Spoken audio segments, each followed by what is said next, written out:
નમસ્કાર દર્શક મિત્રો, આપ જોઈ રહ્યા છો IHRPC ન્યૂઝ ને હું છું બ્યુરો ચીફ દિનેશ કુમાર બાબરિયા ઘેટી। નમસ્કાર દર્શક મિત્રો, નવા વિડીયો સાથે આપ સૌનું હાર્દિક સ્વાગત છે। હું છું સોલંકી દર્શના। બોટાદ જિલ્લાના ગઢડા શહેરમાં હિન્દુ સમિતિ દ્વારા હિન્દુ સંમેલન આયોજન કરવામાં આવ્યું હતું। રેલવે ગ્રાઉન્ડ ખાતે આ સંમેલનનું આયોજન કરવામાં આવ્યું હતું। સંમેલન અંતર્ગત ગઢડા BAPS મંદિરથી મુખ્ય માર્ગોથી લઈને અને હિન્દુ સંમેલન સ્થળ સુધી શોભાયાત્રાનું આયોજન કરવામાં આવ્યું હતું, જેમાં મોટી સંખ્યામાં હિન્દુ સમાજના લોકો જોડાયા હતા। સંમેલનની શરૂઆતમાં સંતો, મહંતો અને રાજકીય આગેવાનોએ દીપ પ્રાગટ્ય કરીને શરૂઆત કરવામાં આવે તે દરમિયાન વિદ્યાર્થીઓ દ્વારા દેશભક્તિ અને સાંસ્કૃતિક કાર્યક્રમો ઓપન રજૂ કરવામાં આવ્યા હતા, તેમજ વિશિષ્ટ વ્યક્તિઓનું સન્માન પણ યોજાયું હતું, જેમાં ગઢડાના સેવાભાવી ડોક્ટર GV કળથિયા સાહેબનું વિશિષ્ટ સન્માન કરવામાં આવ્યું હતું।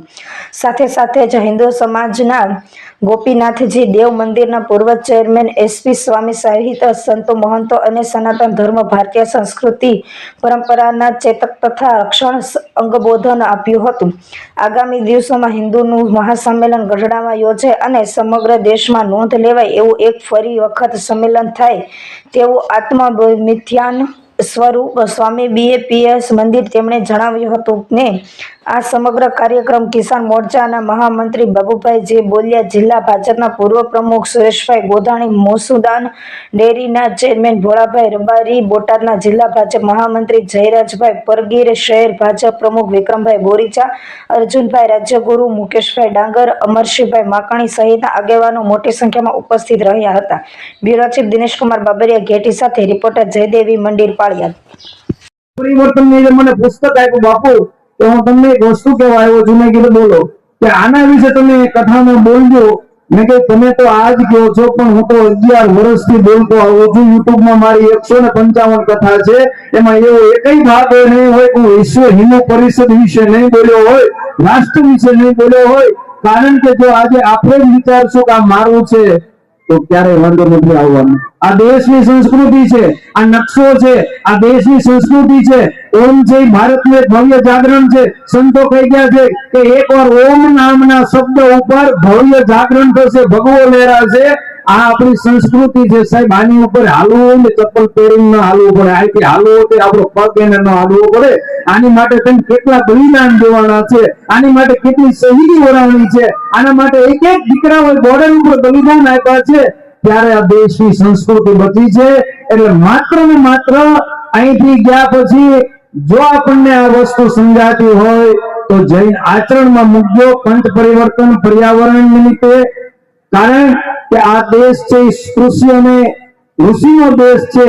જ્યારે જ્યારે દુષ્કાળ પડ્યો, ઝાડવાઓ સુકાઈ ગયા હતા, કોઈ ઝાડો પાણી નહોતું પડતું, ઝાડવા રહી હતા, ત્યારે ભારતની જગદંબા એક સ્ત્રી રોજ એક બ્રાહ્મણ લોકોનો પાણીનો નિયમ હતો, અને પાણી તમે તુલસી અને વડને પાયું, પીપળાને પાયું ને, અને આજે પીપળા અને વડના વૃક્ષો અમર છે એટલે વડ સાવિત્રીનું વ્રત થાય છે, એટલે તુલસીનું વ્રત થાય છે, એટલે પીપળાની પૂજા થાય છે।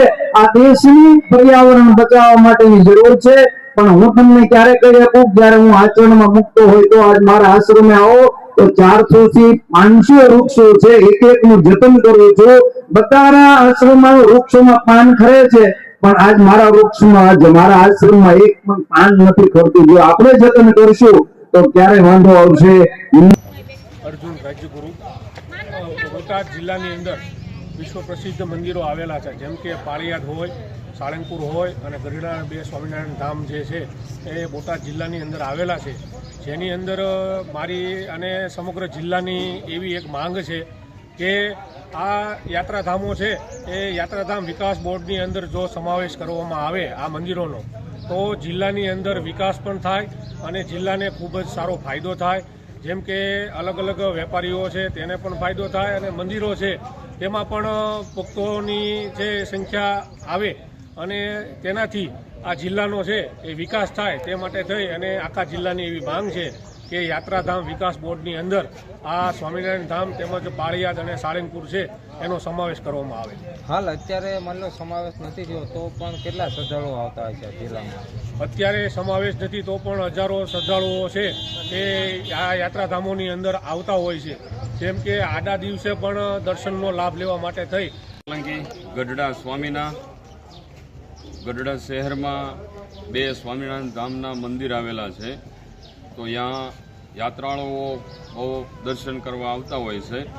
તો જેથી કરી અમારી ગઢડા શહેરની નગરજનોની એવી માંગણી છે કે યાત્રાધામ વિકાસ બોર્ડમાં આ મંદિરોનો સમાવેશ થાય તો આડા દિવસે પણ યાત્રાળુઓ અવારનવાર આવતા હોય છે, હજારો લાખો ભક્તો.